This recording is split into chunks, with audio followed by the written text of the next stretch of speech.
To create a page in Webflow, start by accessing the website through a search engine. Log into your account by entering your email and password. Once logged in, select the site you're working on and click Open Designer.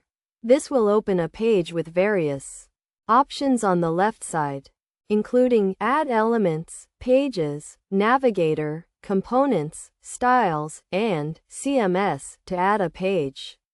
Click on Pages, where you'll see options for static pages, the home page, utility pages, and more. You can also enable e-commerce and user features for your project. To add a page, simply click on the relevant option.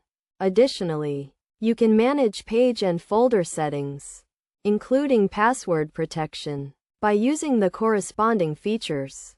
With these steps, you can create a new page in Webflow.